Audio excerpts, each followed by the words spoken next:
None of these things ought to be called a man's, which do not belong to a man as man. They are not required of a man, nor does man's nature promise them, nor are they the means of man's nature attaining its end. Neither then does the end of man lie in these things, nor yet that which aids to the accomplishment of this end, and that which aids towards this end is that which is good.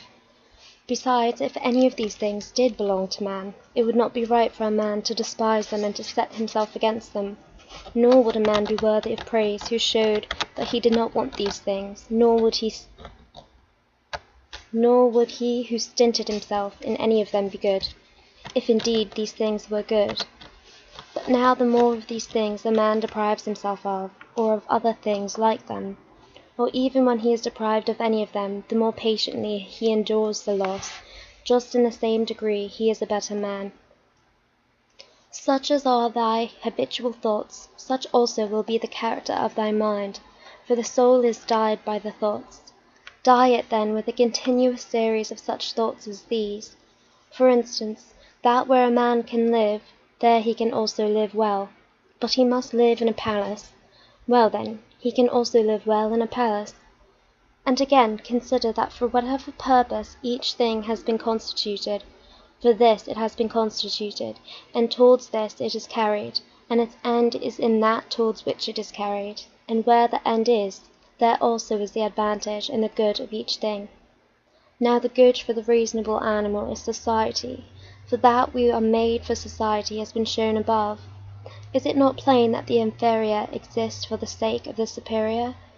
But that things which have life are superior to those which have not life, and of those which have life, the superior are those which have reason. To seek what is impossible is madness, and it is impossible that the bad should not do something of this kind. Nothing happens to any man which he is not formed by nature to bear. The same things happen to another, and either because he does not see that they have happened, or because he would show a great spirit, he is firm and remains unharmed. It is a shame then that ignorance and conceit should be stronger than wisdom. Things themselves touch not the soul, not in the least degree, nor have they admission to the soul, nor can they turn or move the soul. The soul turns and moves itself alone, and whatever judgments it may think proper to make, such it makes for itself the things which present themselves to it. In one respect man is the nearest thing to me, so far as I must do good to men and endure them. But so far as some men make themselves obstacles to my proper acts, man becomes to me one of the things which are indifferent, no less than the sun, a wind, or a wild beast. Now it is true that these may impede my action, but they are no impediments to my effects and dispositions, which have the power of acting conditionally and changing. For the mind converts and changes every hindrance to its activity into an aid, and so that which is a hindrance is made a furtherance to an act, and that which is an obstacle on the road helps us on this road. Reverence that which is best in the universe, and this is that which makes use of all things and directs all things. And in like manner also reverence that which is best in thyself, and this is of the same kind as that. For in thyself also, that which makes use of everything else is this, and thy life is directed by this. That which does no harm to the state does no harm to the citizen. In the case of every appearance of harm apply this rule: if the state is not harmed by this, neither am I harmed. But if the state is harmed, thou must not be angry with him who does harm to the state. Show him where his error is. Often think of the rapidity with which things pass by and disappear, both the things which are and the things which are produced. For substance is like a river in a continual flow, and the activities of things are in constant change, and the causes work in infinite varieties, and there is hardly anything which stands still. And consider this when it is near to thee, this boundless abyss of the past and of the future in which all things disappear. How then is he not a fool who is puffed up with such things or plagued about them, and makes himself miserable, for they vex him only for a time, and a short time. Think of the universal substance, of which thou hast a very small portion, and of universal time, of which a short and indivisible interval has been assigned to thee, and of that which is fixed by destiny, and how small a part of it thou art. Does another do me wrong? Let him look to it. He has his own disposition, his own activity. I now have what the universal nature wills me to have, and I do what my nature now wills me to do. Let the part of thy soul which leads and governs be undisturbed by the movements in the flesh, whether of pleasure or of pain, and let it not unite with them, but let it circumscribe itself and limit those affects to their parts. But when these affects rise up to the mind by virtue of that other sympathy that naturally exists in a body which is all one, then thou must not strive to resist the sensation, for it is natural. But let not the ruling part of itself add to the sensation the opinion that it is either good or bad.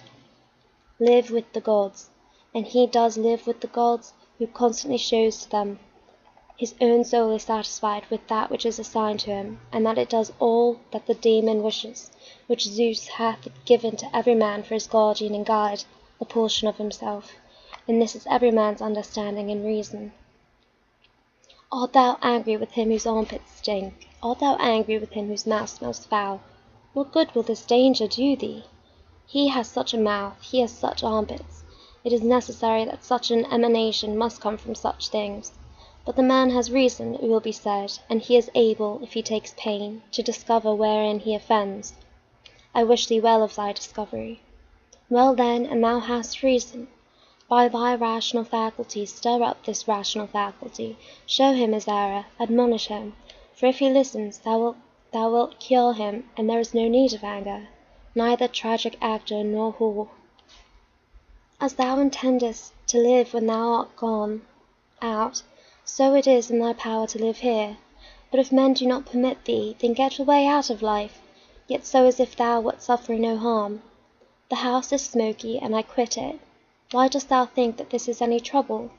But so long as nothing of the kind drives me out, I remain, am free, and no man shall hinder me from doing what I choose, and I choose to do what is according to the nature of the rational and social animal. The intelligence of the universe is social. Accordingly, it has made the inferior things for the sake of the superior, and it has fitted the superior to one another. Thou seest how it has subordinated, coordinated, and assigned to everything its proper portion, and has brought together into concord with one another the things which are the best. How hast thou behaved hitherto to the gods, thy parents, brethren, children, teachers, to those who looked after thy infancy, to thy friends, kinsfolk, to thy slaves? Consider if thou hast hitherto behaved to all in such a way that this may be said of thee. Never has wronged a man in deed or word, and call to recollection both how many things thou hast passed through, and how many things thou hast been able to endure, and that the history of thy life is now complete, and thy service is ended, and how many beautiful things thou hast seen, and how many pleasures and pains thou hast despised, and how many things called honourable thou hast spurned, and how many ill-minded folks thou hast shown a kind disposition. Why do unskilled and ignorant souls disturb him who has skill in knowledge? What soul then has skill in knowledge? That which knows beginning and end, and knows the reason which pervades all substance and through all time by fixed periods administers the universe. Soon, very soon, thou wilt be ashes, or a skeleton, and either a name or not even a name, but name is sound and echo. And the things which are much valued in life are empty and rotten and trifling, and like little dogs biting one another, and little children quarrelling, laughing, and then straightway weeping. But fidelity and modesty and justice and truth are fled, up to Olympus from the widespread earth. What then is there which still detains thee here, if the objects of sense are easily changed and never stand still, and the organs of perception are dull and easily receive false impressions, and the poor soul itself is in exaltation from blood? But to have good repute amidst such a world as this is an empty thing. Why then dost thou not wait in tranquillity for thy end, whether it is extinction or removal to another state? And until that time comes, what is sufficient? Why, what else than to venerate the gods and bless them, and to do good to men, and to practice tolerance and self-restraint? But as to everything which is beyond the limits of the poor flesh and breath, to remember that this is neither thine nor in thy power, Thou canst pass thy life in an equable flow of happiness, if thou canst go by the right way, and think and act in the right way. These two things are common both to the soul of God and to the soul of man, and to the soul of every rational being, not to be hindered by another, and to hold good to consist in the disposition to justice and the practice of it, and in this to let thy desire find its termination. If this is neither my own badness nor an effect of my own badness, and the common weal is not injured, why am I troubled about it, and what is the harm to the common weal? Do not be carried along inconsiderately by the appearance of things, but give help to all according to thy ability and their fitness. And if they should have sustained loss in matters which are indifferent, do not imagine this to be a damage, for it is a bad habit. But as the old man, when he went away, asked back his foster child's top, remembering that it was a top, so do thou in this case also. When thou art calling out on the rostra, hast thou forgotten, man, what these things are? Yes, but they are objects of great concern to these people. Wilt thou too then be made a fool for these things? I was once a fortunate man, but I lost it, I know not how. But fortunate means that a man has assigned to himself a good fortune, and a good fortune is disposition of the soul, good emotions, good actions.